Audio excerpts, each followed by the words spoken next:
Hello everyone, this is NC Carolina Airsoft with the Crosman Pulse R-76 from Dick's Sporting Goods. It features at 380 FPS with .12s and 340 with .20s. It is an 8.4 volt battery located in the gun, up on the top of the gun, which can be removed by pressing this button and sliding it back, which reveals the battery. And just push it back until this little thing pops out. The metal and plastic parts include the barrel, the front iron, the front post, the body, which is a thick plastic which may seem metal.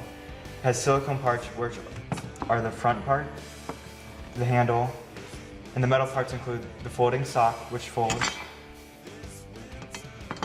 this part, which covers the battery. The safety is also metal, which goes from safe, full, semi, and it has a silicone tactical rail, which you can place any attachments you want. The iron sights are also adjustable, which can make the front post go up and down. The mag is also full metal that features a high cap mag of 300 rounds. Now for the shooting test. Semi-automatic first. Semi-automatic first.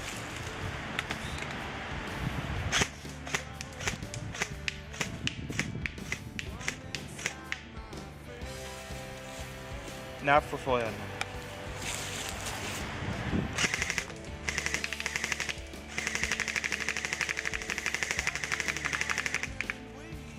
We are 45 feet away here. We're also 45 feet away, and it seems fairly accurate and great for close quarters combat.